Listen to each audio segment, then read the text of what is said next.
La ciudad de Dios contra paganos. Traducción de Santos Santa Marta del Río, o Saint Miguel Fuertes Lanero, Osa libro I, en defensa de la religión cristiana, prólogo, motivo y argumentación de la presente obra. La gloriosísima ciudad de Dios, que en el presente correr de los tiempos se encuentra peregrina entre los impíos viviendo de la fe 1, y espera ya ahora con paciencia 2 la patria definitiva y eterna hasta que haya un juicio con auténtica justicia 3, conseguirá entonces con creces la victoria final y una paz completa.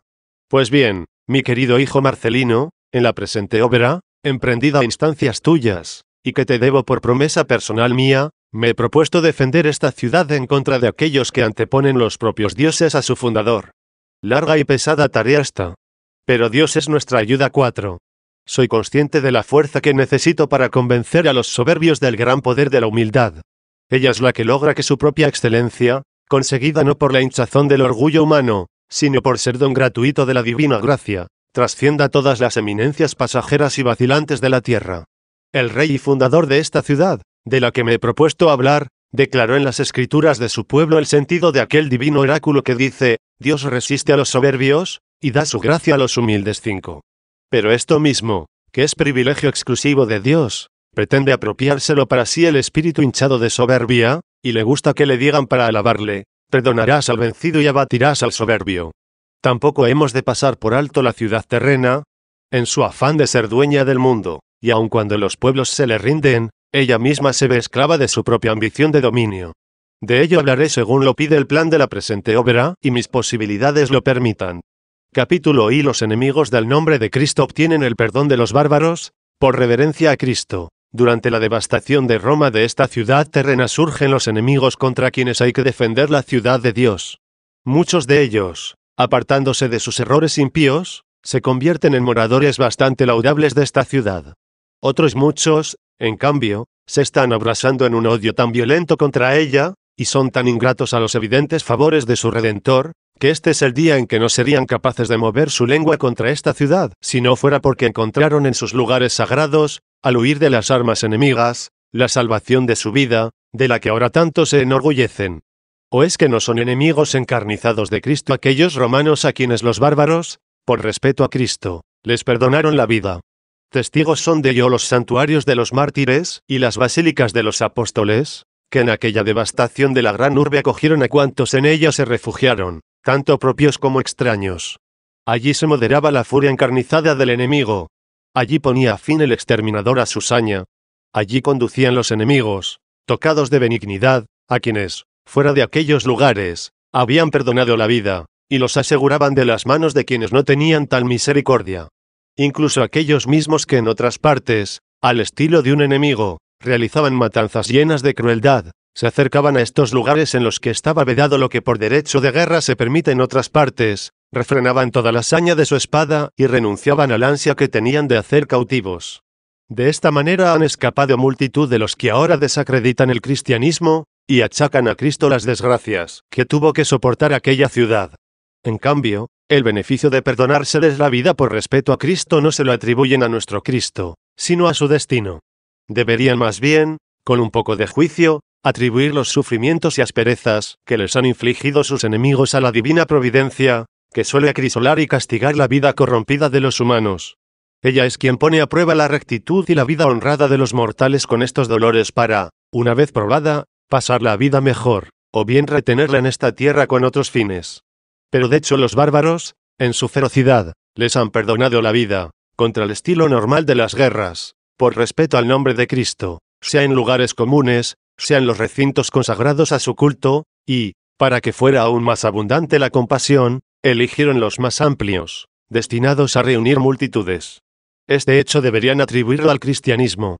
He aquí la necesaria ocasión para dar gracias a Dios y recurrir a su nombre con sinceridad, evitando las penas del fuego eterno, ellos que en masa escaparon de las presentes calamidades usando hipócritamente ese mismo nombre. Porque muchos de los que ves ahora insultar a los siervos de Cristo, con insolente desvergüenza, no hubieran escapado de aquella carnicería desastrosa si no hubieran fingido ser siervos de Cristo.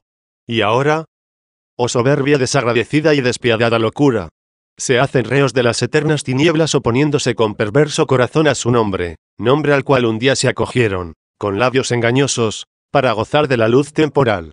Capítulo 2. Jamás en una guerra los vencedores han perdonado a los vencidos por reverencia a sus dioses. Muchas son las gestas guerreras consignadas por escrito, unas anteriores a Roma, otras desde su nacimiento hasta el apogeo de su dominio. Léanlas y díganos si, en el asalto de alguna ciudad por extranjeros, los vencedores han perdonado de esta manera a los refugiados en los templos de sus propios dioses.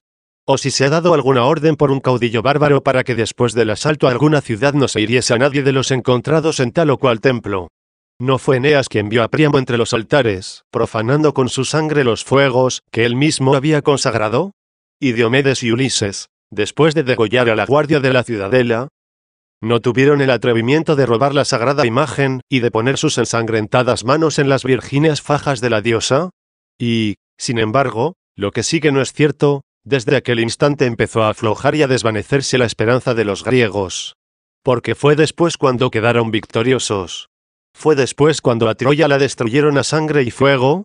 Fue después cuando a Príamo, que había buscado refugio en los altares, lo degollaron. No, Troya no cayó por haber perdido a Minerva. ¿Y Minerva? ¿Qué había perdido ella para caer? ¿Quizá sus guardianes? Esto sí que es verdad. Porque solo pudo ser robada después de degollados ellos. La verdad es que el ídolo era defendido por los guardianes, en lugar de ser estos defendidos por el ídolo. ¿Cómo es posible que se le diera culto para que fuera la custodia de la ciudad y sus habitantes, ella que no fue capaz de custodiar a su propia custodia? Capítulo 3. Lamentable ligereza de los romanos, al creer que los dioses penates, impotentes para defender a Troya, les habían de servir a ellos. Mirad a qué dioses tenían a gala los romanos encomendar la guardia de su ciudad.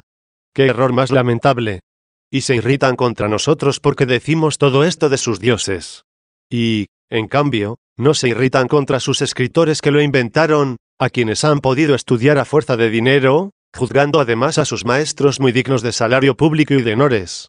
Es precisamente a Virgilio, como al principal y más brillante de todos los poetas, a quien leen desde niños para que sus espíritus, todavía tiernos, se empapen en él y no pueda caer en el olvido fácilmente, según aquel verso de Horacio, la vasija que de nueva se empapó de un perfume, largo tiempo lo conservará. Según este mismo Virgilio, Juno aparece llena de odio a los troyanos, diciendo a Eolo, rey de los vientos, para azuzarlo contra ellos, una raza, enemiga personal mía, va surcando las ondas del Tirreno, llevan consigo a Ilión y a los dioses vencidos de sus hogares hacia Italia. A estos dioses vencidos es a quienes los hombres juiciosos debieron encomendar a Roma para ser invencible. Juno hablaba así como una mujer irritada, sin saber bien lo que se decía. ¿Y qué dice Eneas, llamado el piadoso, tantas veces? ¿No es él quien cuenta, Parto, el hijo de Otreo, sacerdote del alcázar de Apolo, llevando a rastras en sus manos los objetos del culto, los dioses vencidos y a su nietecito, viene a mis umbrales en loca carrera? ¿No muestra que tales dioses, que no dudan llamarlos vencidos, le fueron confiados a él, más bien que él a ellos, cuando se le dice, Troya te confía sus objetos de culto y sus penates? Sí, pues, Virgilio a estos dioses los declara vencidos, e incluso encomendados a un hombre, para lograr la fuga. ¿No será una locura pensar que Roma fue acertadamente encomendada a tales protectores, y que, de no haberlos perdido, no hubiera podido ser arrasada? Más aún, dar culto a unos dioses vencidos como a sus guías y defensores. ¿Qué otra cosa será sino tener no ya divinidades propicias, sino más bien pagadores sin crédito? Roma no habría evitado su ruina conservando sus dioses, sino más digno de fe me parece que estos habrían perecido mucho antes si Roma no hubiera hecho lo imposible por conservarlos a ellos. ¿Quién no se da cuenta a primera vista de la vana pretensión de ser invencibles bajo la protección de seres vencidos, y de afirmar que llegó su ruina por haber perdido a sus dioses protectores, siendo así que la única causa de su perdición pudo muy bien ser el haber elegido a unos protectores perecederos? ¿No era el placer de mentir lo que impulsaba a los poetas a escribir y cantar esos versos sobre los dioses vencidos? No. Era la fuerza de la verdad lo que les obligaba a ser sinceros, como a hombres sensatos. Estas cuestiones las trataré en otro lugar más oportuno, cuidadosa y ampliamente.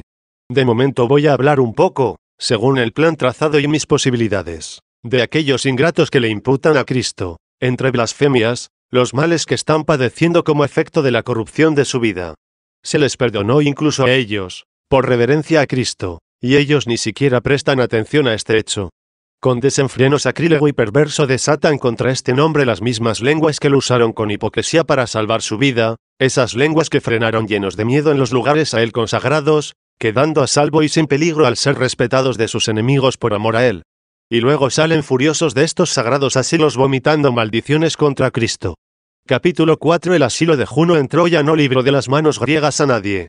En cambio, las basílicas de los apóstoles ampararon del furor de los bárbaros a todos los que se acogieron a ellas. La misma Troya, como he dicho, madre del pueblo romano, no pudo defender en los templos a sus habitantes del fuego y la espada de los griegos, que daban culto a esos mismos dioses. Más todavía, en el asilo sagrado de Juno, los guardianes escogidos, Fénix y el cruel Ulises, custodiaban el botín. Aquí y allá se amontonaban tesoros de Troya, arrancados a los templos en llamas, mesas consagradas a los dioses, cráteras de oro macizo, vestimentas robadas. En derredor, de pie y en larga hilera, están las madres temblorosas con los niños. Así es, fue elegido el lugar consagrado a tan excelente diosa, pero no para impedir la salida de los cautivos, sino para tenerlos allí encerrados. Compara ahora aquel asilo, no de cualquier divinidad gregaria, ni una del tropel de dioses, sino de la misma hermana y esposa de Júpiter, reina de todos los dioses. Compárala con los lugares dedicados a los apóstoles, allí se llevaban los despojos robados a los dioses y templos incendiados, no para ofrecérselos a los vencidos, sino para repartirlo entre los vencedores. Aquí, en cambio, se traía con honor y un sagrado respeto hasta lo encontrado en otras partes, perteneciente a estos lugares. Allí se perdía la libertad, aquí quedaba asegurada. Allí se aseguraba la cautividad, aquí se prohibía.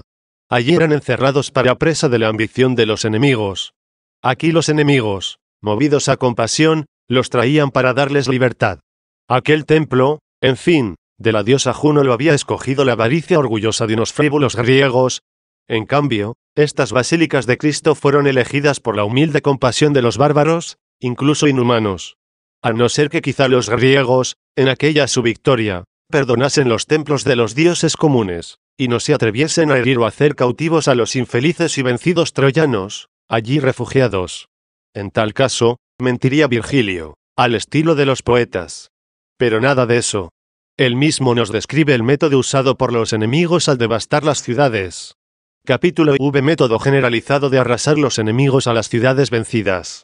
Sentencia de César. Ya el mismo César hace notar estos métodos salvajes al exponer ante el Senado su parecer sobre los conjurados, como recoge Salustio, historiador de notable fidelidad a los hechos, raptos de doncellas y muchachos, niños arrancados de los brazos de sus padres, madres sufriendo los caprichos de los vencedores, templos y casas entregados al saqueo, muertes, incendios.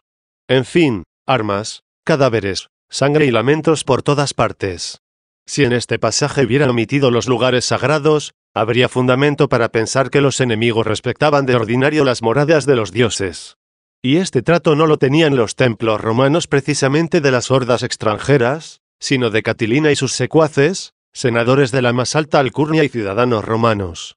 Bien es cierto que esta gente eran hombres perdidos y parricidas de su propia madre patria. Capítulo B. Los romanos mismos jamás perdonaron a los refugiados en los templos de las ciudades conquistadas. ¿Qué necesidad tenemos de que nuestra palabra ande en busca de muchas naciones, que hayan luchado entre sí, y que en ninguna de ellas hayan perdonado a los vencidos, refugiados en las moradas de sus dioses? Veamos a los mismos romanos. Sí, traigamos a la memoria y pasemos revista a estos romanos, cuyo principal timbre de gloria se expresó así: perdonarás al vencido y abatirás al soberbio, y que preferían olvidar las injurias recibidas antes que vengarlas.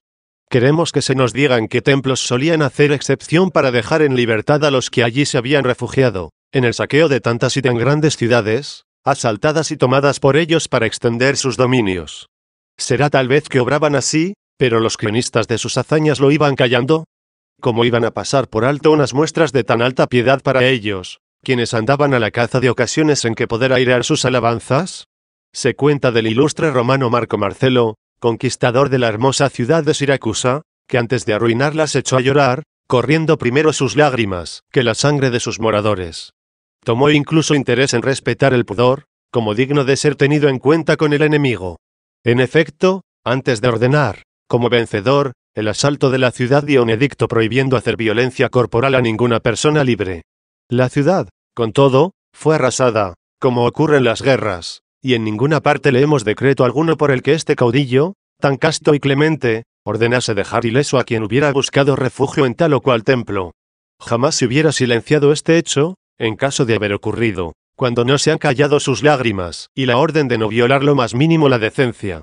Fabio, el destructor de Tarento, recibe alabanzas por haberse abstenido del pillaje de los ídolos. Su secretario le consultó qué debía hacer con las muchas imágenes de los dioses que habían capturado, y él hasta sazonó su clemencia con un gracejo.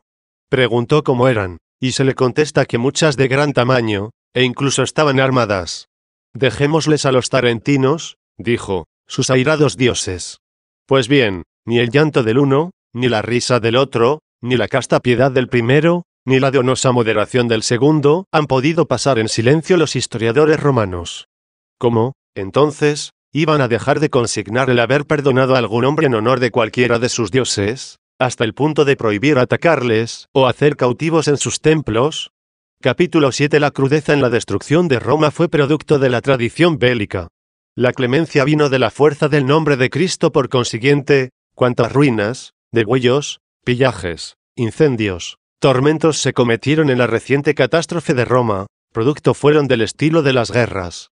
En cambio, lo insólito allí ocurrido, el que, cambiando su rumbo a los acontecimientos de una manera insospechada, el salvajismo de los bárbaros se haya mostrado blando hasta el punto de dejar establecidas, por elección, las basílicas más capaces para que el público las llenase y evitaran la condena, se lo debemos al nombre de Cristo. Allí a nadie se atacaba, de allí nadie podía ser llevado preso, a sus recintos los enemigos conducían por compasión a muchos para darles la libertad, allí ni la crueldad de los enemigos sacaría cautivo a uno solo. Todo esto, repito, se lo debemos al nombre cristiano, esto se lo debemos a la época de cristianismo. Quien esto no vea está ciego.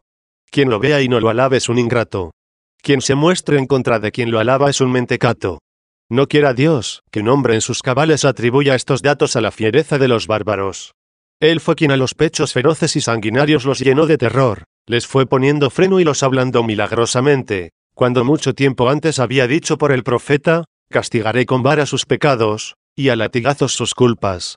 Pero no les retiraré mi favor. 6. Capítulo 8. Las gracias y las desgracias son comunes casi siempre a buenos y malos. 1. Alguien podrá decir, este divino favor, ¿por qué ha alcanzado también a los impíos e ingratos? ¿Por qué ha de ser, sino porque lo brindó quien hace salir diariamente el sol sobre buenos y malos, y hace llover sobre justos y pecadores?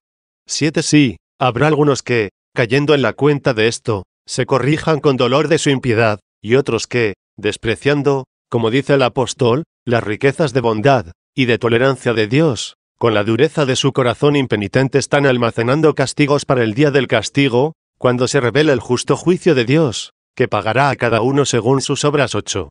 Con todo, la paciencia de Dios está invitando a la conversión a los malos, y el azote de Dios a los buenos les enseña la paciencia.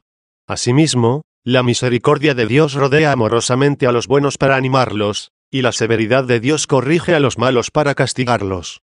Plugo a la divina providencia disponer para la otra vida bienes a los buenos, que no disfrutarán los pecadores, y males a los impíos que no atormentarán a los justos. Sin embargo, ha querido que estos bienes y males pasajeros fueran comunes a todos para que no se busquen ansiosamente los bienes, que vemos en posesión también de los malos ni se huya, como de algo vergonzoso, de los males que con mucha frecuencia padecen incluso los buenos. 2. Lo que más nos interesa aquí es la postura personal tanto ante las cosas que llamamos prósperas como ante las adversas. Porque el hombre de bien ni se engríe con los bienes temporales ni se siente abatido con los males. Y al contrario, el malvado sufre el castigo de la desgracia temporal, porque con la prosperidad cae en la corrupción. No obstante, Dios, en la misma distribución de bienes y males, hace más patente con frecuencia su intervención. En efecto, si ahora castigase cualquier pecado con penas manifiestas, se creería que no reserva nada para el último juicio. Al contrario, si ahora dejase impunes todos los pecados, creeríamos que no existe la providencia divina.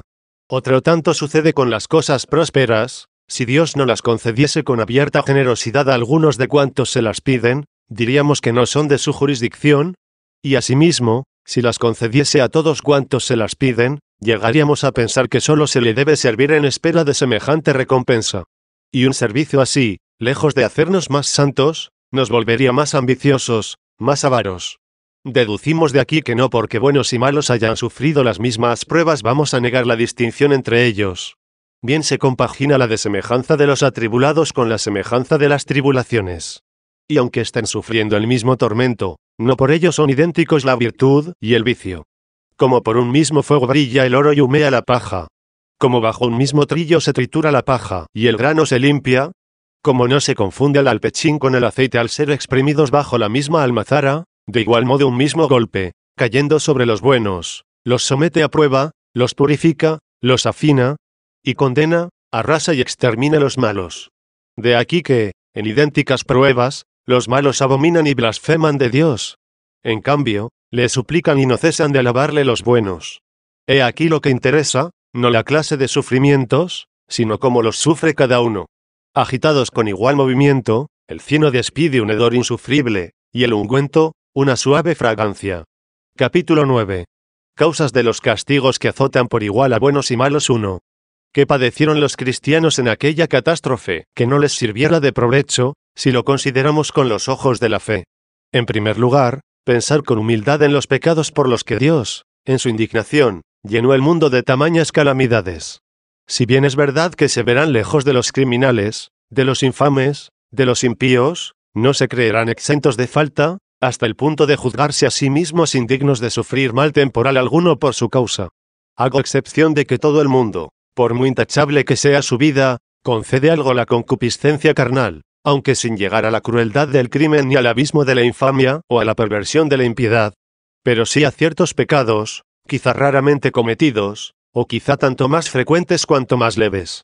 Pues bien, exceptuando esto, a quien hallamos fácilmente que trate como se debe a estos perversos, por cuya abominable soberbia, desenfreno y ambición, por sus injusticias y horrendos sacrilegios, Dios ha aplastado al mundo 9, como ya lo había anunciado con amenazas. ¿Y quién vive entre esta gente como se debería vivir? Porque de ordinario se disimula culpablemente con ellos, no enseñándoles ni amonestándolos, incluso no riñéndolos ni corrigiéndolos, sea porque nos cuesta, sea porque nos da vergüenza echárselo en cara, o porque queremos evitar enemistades, que pueden ser impedimento, y hasta daño en los bienes temporales, que nuestra codicia todavía aspira a conseguir o que nuestra flaqueza teme perder. De esta forma, los justos están descontentos, es cierto, de la vida de los malos, y por ello no vienen a caer en la condenación que a ellos les aguarda después de esta vida. Pero, en cambio, como son indulgentes con sus detestables pecados, al paso que les tienen miedo, y caen en sus propios pecados, ligeros, es verdad, y veniales, con razón se ven envueltos en el mismo azote temporal, aunque estén lejos de ser castigados por una eternidad. Bien merecen los buenos sentir las amarguras de esta vida, cuando se ven castigados por Dios con los malvados, ellos que, por no privarse de su bienestar, no quisieron causar amarguras a los pecadores. 2. Puede ocurrir que alguien se muestre remiso en reprender y poner corrección a los malhechores por estar buscando la ocasión más propicia, o bien tienen miedo de que se vuelvan peores por ello, o que pongan trabas a la formación moral y religiosa de algunos más débiles, con presiones para que se aparten de la fe.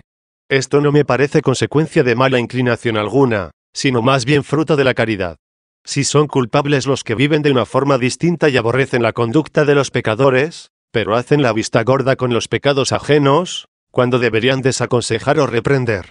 Tienen miedo a sus reacciones, tal vez perjudiciales en los mismos bienes que los justos pueden disfrutar lícita y honestamente, pero que lo hacen con mayor avidez de la conveniente a unos peregrinos en este mundo, que enarbolan la bandera de la esperanza en una patria celestial. Y, naturalmente, no me refiero solo a los más remisos, es decir, a quienes llevan, por ejemplo, vida conyugal, teniendo o procurando tener hijos, con casas y servidumbre en abundancia, como aquellos a quienes se dirige el apóstol en las iglesias para enseñarles y recordarles cómo deben vivir las esposas con sus maridos, los maridos con sus esposas, los hijos con sus padres y los padres con sus hijos, los siervos con sus señores y los señores con sus siervos. 10. Todos estos, de muy buen grado, adquieren bienes caducos de la tierra en abundancia, y con mucho desagrado los pierden. Esta es la causa por la que no se atreven a ofender a los humanos cuya vida, llena de podredumbre y de crímenes, les disgusta. No me refiero solo a estos, no. Se trata incluso de aquellas personas que se han comprometido con un género más elevado de vida, libres de las ataduras del vínculo conyugal, de frugal mesa y sencillo vestido.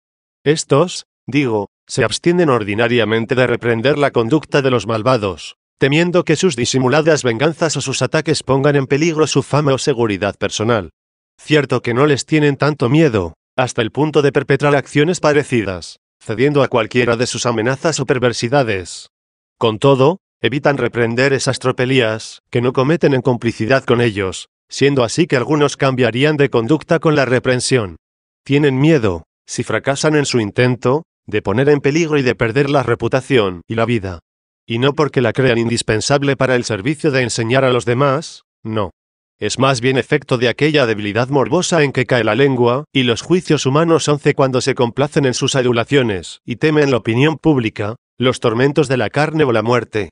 Consecuencias son estas de la esclavitud a las malas inclinaciones, no del deber de la caridad. 3.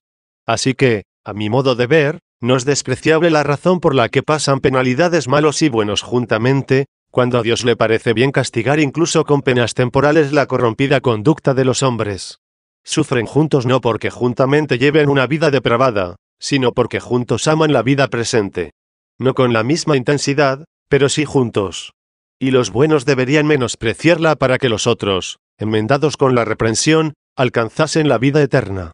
Y si sus enemigos se niegan a acompañarlos en conseguir la vida eterna, deberían ser soportados y amados, ya que, mientras están viviendo, nunca se sabe si darán un cambio en su voluntad para hacerse mejores. En esta materia tienen no ya parecida, sino mucho más grave responsabilidad, aquellos de quienes habla el profeta, perecerá este por su culpa, pero de su sangre yo pediré cuentas al centinela 12. Con este fin están puestos precisamente los centinelas, es decir, los responsables de los pueblos, en las iglesias, para no ser remisos en reprender los pecados. Pero no se crea enteramente libre de culpa quien, sin ser prelado, está ligado a otras personas por circunstancias inevitables de esta vida, y es negligente en amonestar o corregir muchas de las cosas que conoce reprensibles en ellos por tratar de evitar sus venganzas. Mira por los bienes en que se puede disfrutar en esta vida legítimamente, sí, pero pone en ellos un goce más allá de lo legítimo. Tienen, además, otra razón los buenos para sufrir males temporales. Es la misma que tuvo Job, someter el hombre a prueba a su mismo espíritu y comprobar qué hondura tiene su postura religiosa y cuánto amor desinteresado tiene a Dios. Capítulo X. Nada pierden los santos, al perder las cosas temporales. 1. Si has profundizado debidamente en estas cuestiones, pon atención a ver si les sucede a los hombres creyentes y piadosos algún mal que no se les convierta en bien. A no ser que dejemos sin sentido el dicho del apóstol, sabemos que todas las cosas cooperan al bien de los que aman a Dios. 13. Supongamos que ya han perdido todo lo que tenían. Pero, ¿han perdido su fe? ¿Han perdido su religión? ¿Han perdido los tesoros del hombre interior, el que ante Dios es rico? 14. Aquí las riquezas de los cristianos en las que el apóstol se sentía opulento, y decía, la religión es ciertamente un buen negocio cuando uno se conforma con lo que tiene. Porque nada trajimos al mundo, como nada podremos llamarnos. Así que, teniendo qué comer y con qué vestirnos, podemos estar contentos. Los que quieren hacerse ricos caen en tentaciones, trampas y mil afanes insensatos y funestos, que hunden a los hombres en la ruina y en la perdición. Porque la raíz de todos los males es el amor al dinero. Por esta ansia algunos se desviaron de la fe y se infligieron 1000 tormentos. 15. 2. Por tanto, aquellos que en el mencionado desastre perdieron las riquezas terrenas, si las poseían como lo habían oído de labios de aquel Job, pobre por fuera y rico por dentro, es decir, si hacían uso del mundo como si no lo hicieran. 16. Bien pudieron decir lo mismo que él, tan fuertemente tentado y nunca vencido, desnudo salí del seno de mi madre, desnudo volveré a la tierra. El Señor dio, el Señor quitó. Ha sucedido según su beneplácito, bendito sea el nombre del Señor. 17. Como buen servidor pretendía que sus riquezas fueran la voluntad misma de su Señor, siguiéndole paso a paso se haría rico en su espíritu, y no sufriría quebranto al abandonar en vida lo que pronto, con la muerte, tenía que abandonar. Pero los otros, más débiles, que, sin anteponer estos bienes terrenos a Cristo, estaban sujetos a ellos con un cierto apego, al perderlos se han dado cuenta de hasta qué punto pecaron poniendo su amor en ellos. Tanto más se han dolido cuanto más se habían implicado en los dolores, según he recordado antes por boca del apóstol. Era preciso una lección de experiencia para quienes habían descuidado tanto tiempo las palabras. Pues al decir al apóstol, los que quieren hacerse ricos caen en tentaciones, etc. Sin duda lo que recrimina en las riquezas es la codicia, no la posesión. Él ordena en otro lugar, a los ricos de este mundo insísteles en que no sean soberbios ni pongan su confianza en riqueza tan incierta, sino en el Dios vivo, que nos lo procura todo en abundancia para que lo disfrutemos. Que hagan el bien, que sean ricos en buenas obras, generosos, con sentido social. Así se asegurarán un capital sólido para el porvenir y alcanzarán la vida verdadera. 18. Quienes usaban así de sus riquezas fueron compensados en sus ligeras pérdidas con sustanciosas ganancias. Y la alegría experimentada por haber colocado a buen seguro los bienes que con gusto distribuyeron ha sido más grande que el dolor sentido por la pérdida alegre de los bienes que poseyeron sin apegos.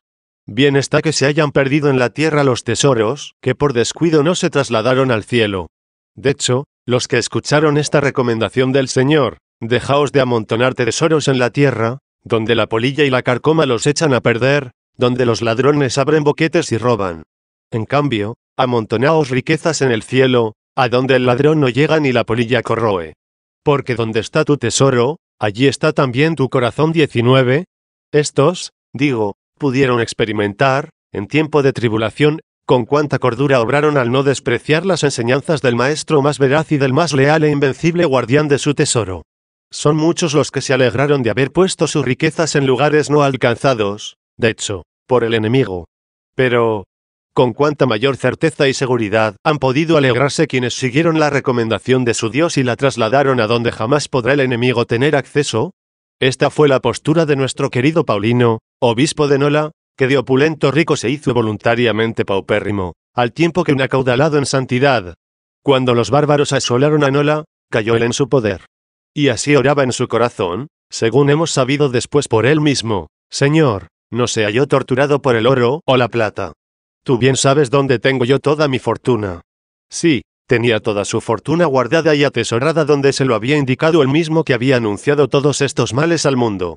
He aquí porque en la invasión de los bárbaros no perdieron ni siquiera las riquezas terrenas quienes fueron dóciles al mandato del Señor sobre cómo y dónde debían atesorar. En cambio, algunos tuvieron que arrepentirse por no haber seguido sus indicaciones, y han aprendido la lección sobre el empleo de tales bienes, sino con la sabiduría que sabe prevenir, sí al menos con las consecuencias que hay que pagar. 3. Es verdad que hubo hombres de bien, incluso cristianos, que fueron torturados para que entregasen sus bienes a los enemigos. Pero nunca pudieron entregar ni perder los bienes que los hacían buenos. Y si algunos prefirieron ser torturados antes de entregar sus injustas riquezas, entonces ya no eran buenos. A estos, que tanto estaban sufriendo por el oro, debía habérseles advertido cuánto tenían que padecer por Cristo. Aprenderían así a amar a quien hace ricos de eterna felicidad a todos los que han padecido por él, en lugar de amar el oro y la plata. Lamentable del todo fue haber padecido por ello, sea mintiendo para ocultarlos, sea confesando para entregarlos. Nadie perdió a Cristo confesándolo en las torturas. Pero el oro nadie lo salvó sino renegando. Por eso quizá resultaban más útiles los tormentos, que enseñaban a amar el bien incorruptible, que los otros bienes por cuyo amor sufrían tormentos sus dueños sin fruto alguno aprovechable. Hubo también quienes, no teniendo bienes algunos que entregar, sufrieron torturas por no ser creídos. También estos, quizá, deseaban poseer, y si eran pobres, no lo eran por una voluntad santa. En ellos se puso en evidencia que no fue la posesión, sino la pasión por las riquezas, la merecedora de tales torturas. Ahora bien, si algunos, resueltos a emprender una vida más perfecta, no tenían escondidos ni oro ni plata, ignoro si les sucedió algo parecido, es decir, recibir torturas hasta convencer a sus verdugos de que nada tenían. De todos modos, aunque el caso se haya dado, el que confesaba la santa pobreza entre aquellos tormentos, a Cristo estaba confesando con toda evidencia. Y, por tanto, aunque no logró hacerse creer de los enemigos, sí logró con sus tormentos una recompensa celestial, como defensor de la santa pobreza. 4. Se dice que un hambre prolongada acabó con muchos cristianos. También esto lo han convertido en beneficio suyo los auténticos hombres de fe, tolerándolo con una actitud religiosa. El hambre, al quitarles la vida, como si fuera una enfermedad corporal, los ha librado de los males de esta vida. Y si no los llegó a consumir, les ha enseñado a vivir más sobriamente, a ayunar más prolongadamente. Capítulo 11. Fin de la vida temporal. Larga o breve. Se objeta que muchos cristianos han sido muertos y con frecuencia perecieron de la forma más horrenda. Será esto duro de soportar, pero es la suerte común de todos los engendrados para esta vida. Una cosa así afirmó: nadie fue muerto que no hubiera de morir algún día. La muerte hace idénticas tanto la vida larga como la breve. En efecto, de dos cosas que ya no existen, ni una es mejor o peor, ni tampoco es más larga o más breve. ¿Qué importa la clase de muerte que ponga fin a esta vida cuando al que muere no se le obliga ya de nuevo a morir? La verdad es que a cada mortal de alguna manera le amenazan muertes por todas partes. En los cotidianos azares de la presente vida, mientras dure la incertidumbre sobre cuál de ellas le sobrevendrá, yo me pregunto si no será preferible pasar una, muriendo antes, que tener encima la amenaza de todas viviendo. No ignoro con qué facilidad elegimos vivir largos años bajo el temor de tantas muertes, en lugar de morir de una vez y no temblar ya ante ninguna. Pero una cosa es lo que el sentido carnal, flaco como es, rehuye por miedo, y otra distinta las victorias logradas por el espíritu tras una reflexión profunda y minuciosa. La muerte no debe tenerse como un mal cuando la ha precedido una vida honrada. En rigor, lo que convierte en mal a la muerte es lo que sigue a la muerte. De aquí que quienes necesariamente han de morir no deben tener grandes preocupaciones por las circunstancias de su muerte, sino más bien a donde tendrán que ir sin remedio tras el paso de la muerte. Los cristianos saben que fue incomparablemente mejor la muerte de aquel piadoso pobre, en medio de los perros que le lamían, que la del rico impío, entre su púrpura y su lino 20. En que han podido entonces perjudicar a los difuntos que han vivido sin tacha, las formas horrendas de morir. Capítulo 12. De nada priva a los cristianos al dejar sus cadáveres insepultos. 1. Tal era el montón de cadáveres, objetan, que ni sepultarlos pudieron. Pues bien, tampoco a esto le tiene demasiado miedo una fe auténtica. Los servidores de Cristo recuerdan lo que fue anunciado, que ni siquiera las bestias devoradoras serán obstáculo a la resurrección de los cuerpos, no se perderá un cabello de su cabeza. 21.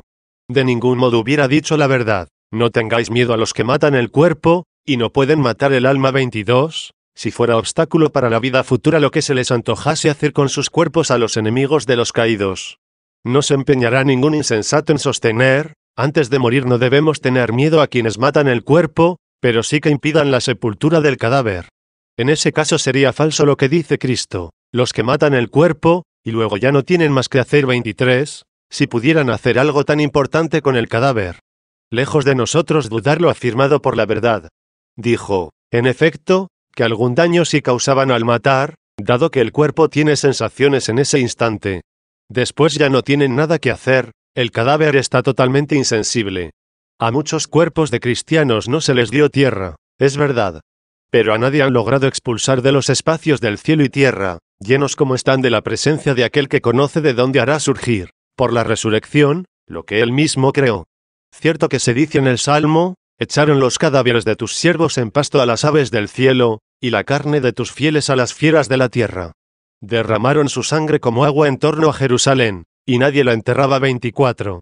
Pero estos términos son más para resaltar la crueldad de los autores que el infortunio de las víctimas. Porque, aunque estos horrores parezcan duros y crueles a los ojos humanos, sin embargo, preciosa es a los ojos de Dios la muerte de sus fieles. 25. Por consiguiente, todo lo tocante a las honras fúnebres, a la calidad de la sepultura, o a la solemnidad del entierro constituye más un consuelo de vivos, que un alivio de los difuntos. Si al hombre sin religión le sirve de provecho una costosa sepultura, al piadoso le sería una desventaja la ordinaria, o el no tener ninguna. Brillantes funerales a los ojos humanos le brindó la muchedumbre de sus servidores al famoso rico purpurado. Pero mucho más deslumbrantes ante el Señor le ofreció al pobrecillo ulceroso el ejército de los ángeles, quienes no lo colocaron en un alto y marmóreo túmulo, sino que lo depositaron en el regazo de Abraham. 2. De todo esto se burlan aquellos contra quienes he emprendido la apología de la ciudad de Dios. Sin embargo, también sus filósofos han mostrado desprecio por el cuidado de su sepultura. Y hasta ejércitos enteros, al entregar su vida por la patria terrena, no se preocupaban del lugar de su reposo, ni porque fieras habían de ser devorados. Bien han podido decir algunos poetas con aplausos de sus lectores: a quien le falta urna, el cielo le sirva de cobertura. Tanto menos deben zaherir a los cristianos por los cadáveres insepultos cuanto que la restauración de su carne y de todos sus miembros está prometida no solamente a partir de la tierra, sino desde el seno más secreto de los demás elementos en que se hayan podido convertir los cadáveres al disiparse. En un instante volverán a su integridad. 26. Capítulo 13. Motivos para dar sepultura a los cuerpos de los santos. De lo dicho no se deduce que hayamos de menospreciar y abandonar los cuerpos de los difuntos, sobre todo los de los santos y los creyentes, de quienes se sirvió el Espíritu Santo como de instrumentos y receptáculos de toda clase de buenas obras. Si las vestiduras del padre y de la madre, o su anillo y recuerdos personales, son tanto más queridos para los descendientes cuanto mayor fue el cariño hacia ellos, en absoluto se debe menospreciar el cuerpo con el cual hemos tenido mucha más familiaridad e intimidad que con cualquier vestido. ¿Es el cuerpo algo más que un simple adorno o un instrumento? Forma parte de la misma naturaleza del hombre. De aquí que los entierros de los antiguos justos se cuidaran como un deber de piedad. Se les celebraban funerales y se les proporcionaba sepultura. 27. Ellos mismos en vida dieron disposiciones a sus hijos acerca del sepelio o el traslado de sus cuerpos. 28. Se prodigan elogios a Tobías, que por enterrar a los muertos, según el testimonio de un ángel, alcanzó merecimientos ante Dios. 29. Y el Señor en persona, que había de resucitar al tercer día, elogia como buena la acción de aquella piadosa mujer, y quiere que sea divulgada como tal, el haber derramado el exquisito perfume sobre sus miembros con vistas a la sepultura. 30. Con elogio se cita en el Evangelio a quienes pusieron delicadeza en bajarlo de la cruz, lo envolvieron respetuosamente y lo colocaron en el sepulcro. 31. Todos estos textos, sin embargo, tan autorizados, no nos quieren insinuar que exista sensación alguna en los cadáveres. Más bien nos indican que la divina providencia se interesa también por los cuerpos de los difuntos y que se complace en todos estos deberes de piedad para con ellos, porque van reafirmando nuestra fe en la resurrección. Aquí se nos da también otra saludable lección sobre la gran recompensa que nos aguarda por las limosnas ofrecidas a quienes tienen vida y sensibilidad, puesto que ante Dios no caerán en el vacío las delicadezas derrochadas en nuestras obligaciones con los miembros ya sin vida de los humanos. Otras disposiciones hay también de los santos patriarcas, conscientemente pronunciadas como portadoras de un contenido profético, acerca de la sepultura o traslado de sus cuerpos, pero no es este el lugar adecuado para tratarlo. Es suficiente con lo expuesto.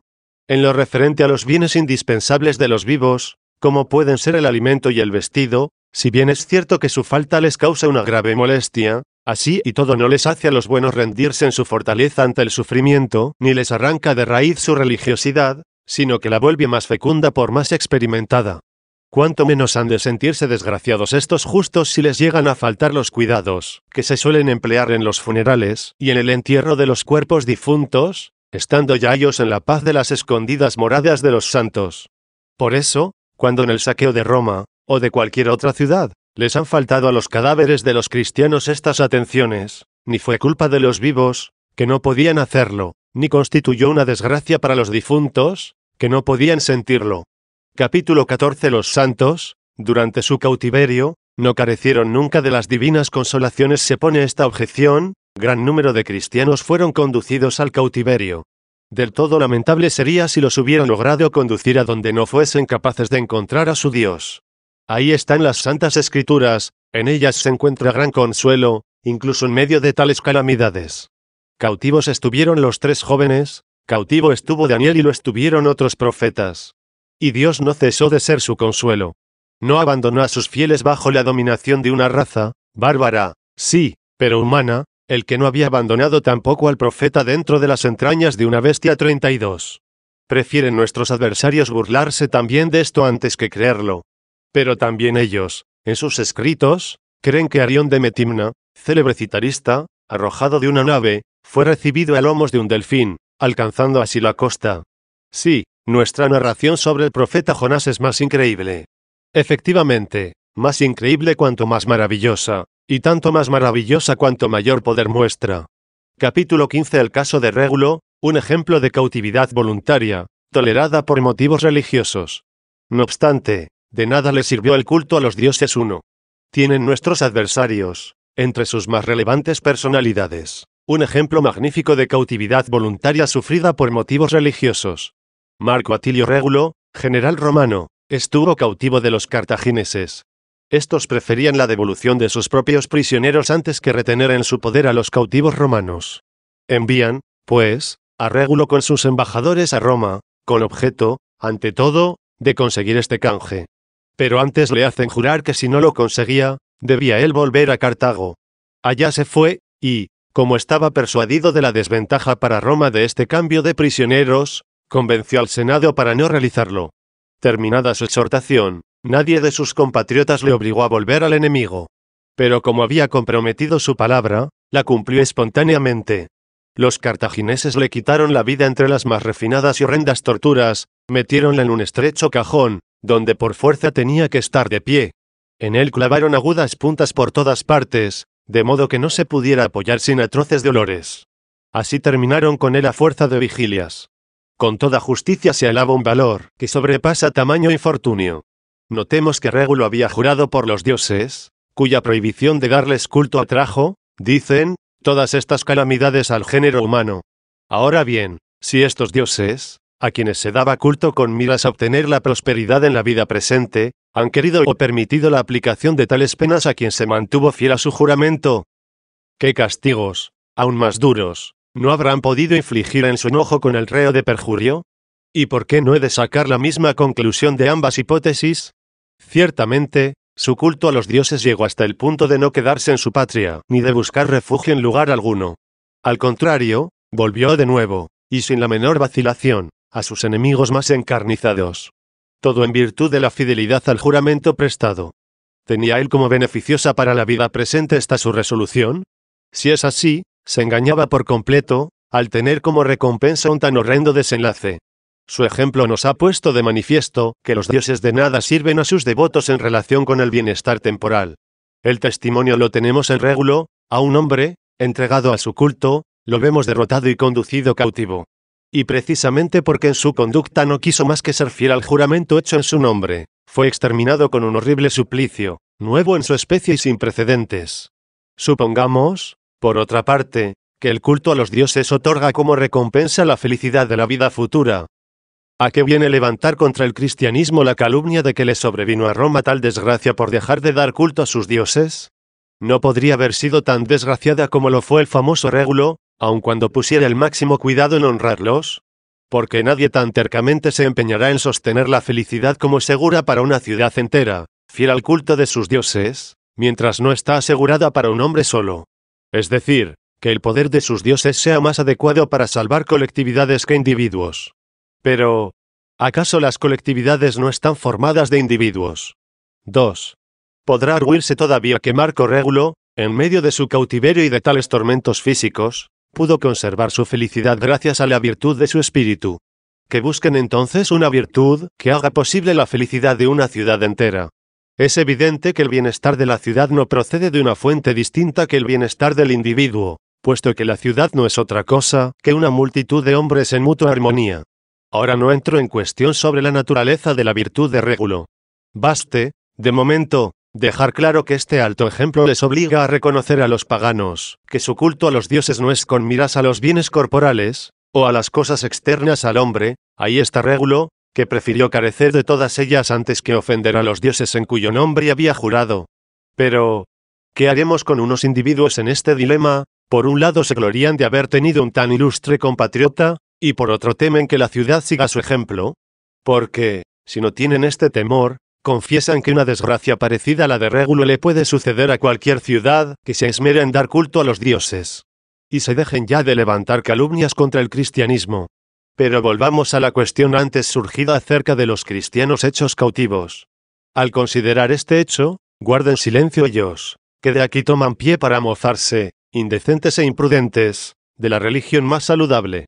Si no fue un desdoro para sus dioses el que su más celoso adorador, por ser fiel a su juramento, renunció a la única patria que tenía, y, cautivo de sus enemigos, perdió la vida con torturas de inaudita crueldad en medio de una prolongada agonía, mucho menos hay que culpar al nombre cristiano por la cautividad de sus santos. Esperaron con una fe sin vacilaciones la patria celestial y se reconocieron peregrinos, aun en sus propios hogares. 33. Capítulo 16. La violación de las vírgenes consagradas en el transcurso de su cautividad. ¿Habrá contaminado la virtud del espíritu sin consentimiento voluntario? ¿Creen los infieles arrojar contra los cristianos un enorme delito cuando, al decantar su cautiverio, añaden las violaciones cometidas, no solo con mujeres casadas y con doncellas casaderas, sino también con religiosas consagradas? Llegados a este punto, no es la fe, no es la piedad, no es la virtud misma, llamada caridad. Es nuestro propio pensamiento el que de algún modo se encuentra en aprietos entre el pudor y la razón. No nos preocupamos aquí solamente de dar una respuesta a los extraños cuanto de proporcionar consuelo a nuestros hermanos en la fe.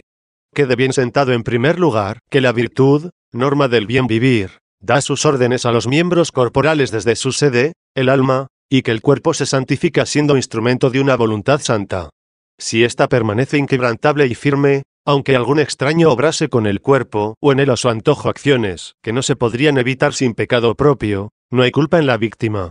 Ahora bien, como no solo se pueden conseguir en un cuerpo ajeno efectos dolorosos, sino también excitar deleite carnal, cuando esto pudiera suceder, no por eso se logró arrancarle al alma su pureza defendida valientemente, aunque el pudor sí quedase turbado.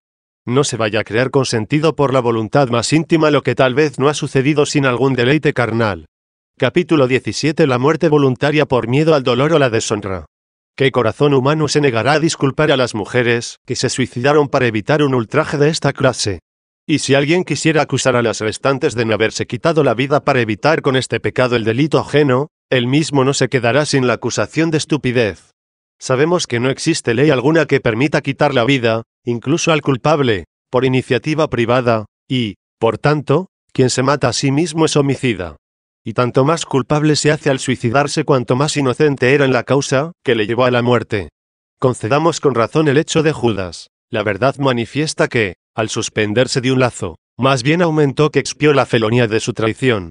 En efecto, desesperando de la divina misericordia con mortales remordimientos, cerró para sí todo camino de una penitencia salvadora. 34. Pues bien, ¿cuánto más debe abstenerse del suicidio quien no tiene culpa alguna que castigar en tal suplicio? Porque Judas, al matarse, mató a un delincuente, y a pesar de todo acabó su propia vida no solamente reo de la muerte de Cristo, sino de la suya propia. Se suicidó por su propio crimen, pero, además, añadió un segundo crimen. ¿Por qué, pues, el hombre que no ha hecho mal alguno se lo va a causar a sí mismo? ¿Por qué con su propia muerte va a ejecutar a un inocente, por no sufrir a un culpable?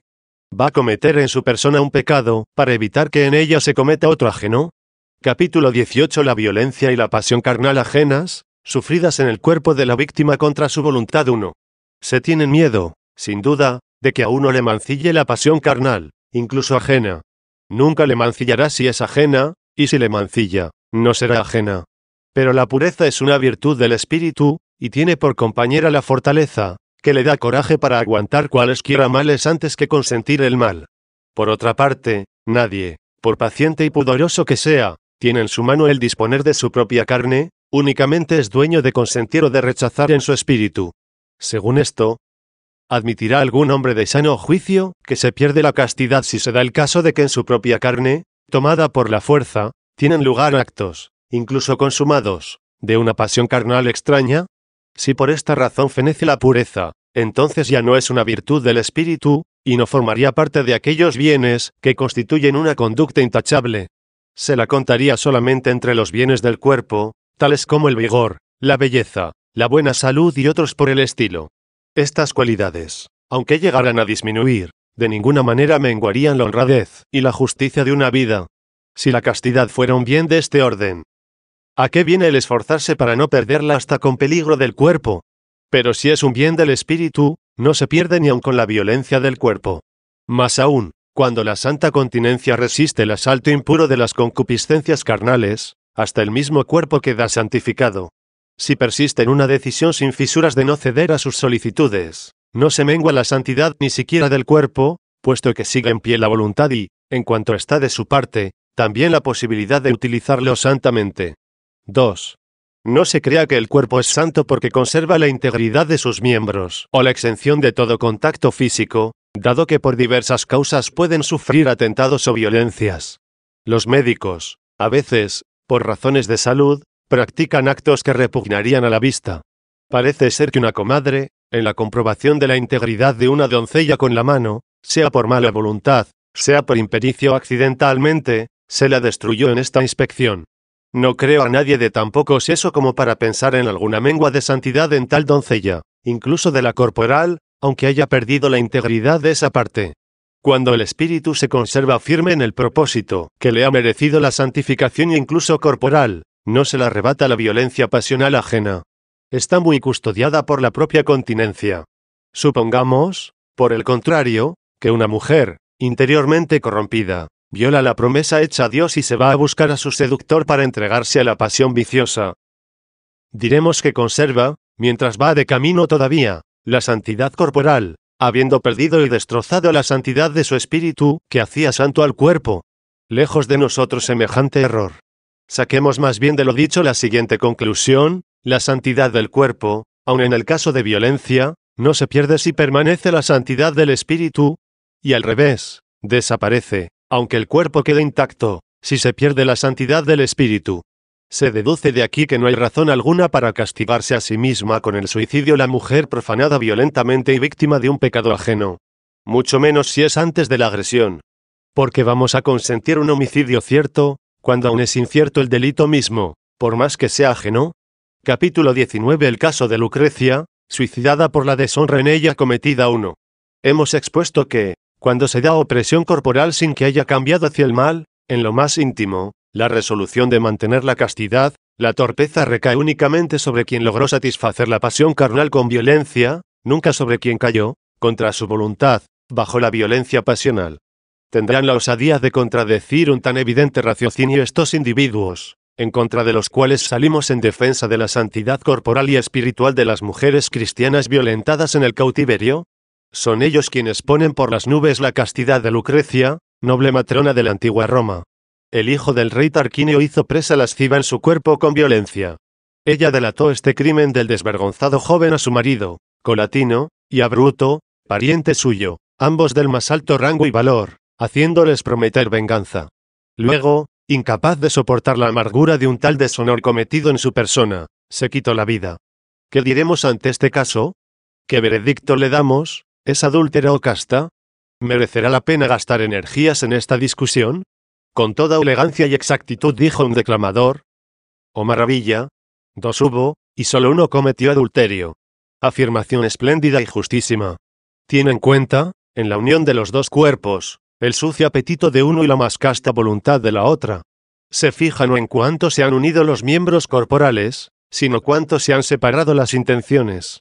Por eso dice: 2 hubo, y solo uno cometió adulterio. 2. Pero, ¿qué es esto? ¿Recae la venganza con más rigor sobre quien no cometió adulterio? Porque el joven aquel fue arrojado de la patria juntamente con su padre. En cambio, Lucrecia recibió el supremo castigo. Si no hay lascivia cuando una víctima es violentada, tampoco hay justicia cuando una mujer casta sufre castigo. A vosotros apelo, leyes y jueces de Roma. Vosotros, que después de cometerse un crimen nunca habéis permitido que el reo sea impunemente ejecutado sin que preceda condena judicial. Si alguien presentase ante vuestro tribunal este delito, y quedase probado no solamente que ha sido asesinada una mujer sin previa condena, sino que lo ha sido una mujer casta e inocente, ¿no le aplicaríais rigurosamente al autor la pena proporcionada? Pues bien, esto es lo que ha hecho la famosa Lucrecia. Aquella tan decantada Lucrecia mató a una Lucrecia inocente, casta y, para colmo, víctima de la violencia. Dicta sentencia. Quizá no os es posible al no sobrevivir la reo, para aplicarle el castigo. Entonces, ¿a qué vienen esos panegíricos exaltando a la homicida de una inocente y casta? Seguramente que no vais a tener argumentos para defenderla, ante los jueces de los infiernos, aunque estos sean como nos cantan vuestros poetas en sus versos. Estará, sin duda, entre aquellos, que, siendo inocentes, con sus propias manos se dieron muerte y exhalaron sus vidas renegando de la luz. Y cuando ella intenta volver a la tierra, el destino lo impide, y la siniestra y repugnante laguna la mantiene sujeta a su marea. O tal vez no se encuentra allá por haber acabado con su vida no inocente, sino consciente de su maldad. Y si suponemos, cosa que solo ella podía saber, que después del violento ataque de aquel joven, arrastrada ella de su propio placer, consintió, y su dolor fue tan grande que decidió expiarlo en sí misma con la muerte, aunque así hubiera sido, no debió quitarse la vida, si es que había posibilidad de hacer ante sus dioses falsos una saludable penitencia. En este caso, es falso aquello de 2 hubo, y solo uno cometió adulterio. Más bien ambos cometieron adulterio, el uno con evidente irrupción, y la otra con oculta aprobación. no se suicidó siendo inocente, y pueden decir los escritores, que salen en su defensa, que no está en las moradas infernales entre los que, siendo inocentes, con sus propias manos se dieron muerte. Pero así resulta que el presente caso se ve coartado por ambos extremos. Si disculpamos el homicidio, estamos realzando el adulterio, y si atenuamos el adulterio, agravamos el homicidio. No hay salida posible, si es adúltera. ¿Por qué se la ensalza? ¿Y si es casta? ¿Por qué se suicidó? 3. Pero a nosotros, para confundir a esta gente alejada de toda consideración de santidad, que insultan a las mujeres violadas en el cautiverio, nos basta, en el ejemplo tan noble de esta mujer, con lo dicho entre sus más gloriosas alabanzas, 2 hubo, y solo uno cometió adulterio. Por tan íntegra tenían a Lucrecia, que la creyeron incapaz de macularse con un consentimiento adulterino. El hecho de darse muerte por ser la víctima de un adúltero, sin ser adúltera, no es amor a la castidad, sino debilidad de la vergüenza. Se avergonzó, en efecto, de la torpeza ajena, en su cuerpo cometida, aunque sin su complicidad. Como mujer romana que era, celosa en demasía de su gloria, tuvo miedo de que la violencia sufrida durante su vida la gente la interpretase como consentida, si seguía viviendo. Esta razón la movió a presentar a los ojos de los hombres aquel castigo, como testimonio de su intención, ya que no podía mostrarles lo secreto de su conciencia. La llenó de vergüenza la idea de crearse cómplice en un pecado cometido, sí, por otro en ella, pero tolerado por ella pacientemente. ¿No fue este el proceder de las mujeres cristianas, que, a pesar de haber padecido situaciones semejantes, continúan viviendo?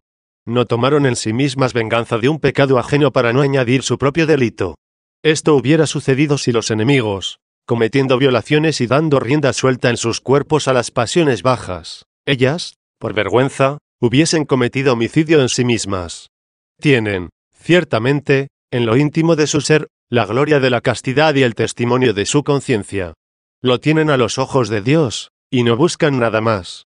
Les basta esto para un recto proceder, no sea que, al querer evitar sin justificación la herida de la sospecha humana, se desvíen de la autoridad de la ley divina.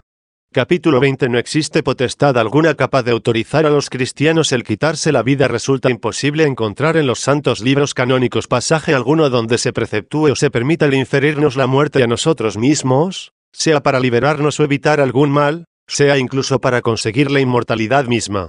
Al contrario, debemos ver prohibida esta posibilidad donde dice la ley, no matarás, sobre todo al no haber añadido, a tu prójimo, como al prohibir el falso testimonio dice, no darás falso testimonio contra tu prójimo. 35. Con todo, si uno diese un falso testimonio contra sí mismo, que no se crea libre de este delito. Porque la norma de amar al prójimo la tiene en sí mismo el que ama, según aquel texto, ama al prójimo como a ti mismo. 36. Ahora bien, no sería menos reo de falso testimonio quien lo levantara contra sí mismo que quien lo hiciera contra el prójimo.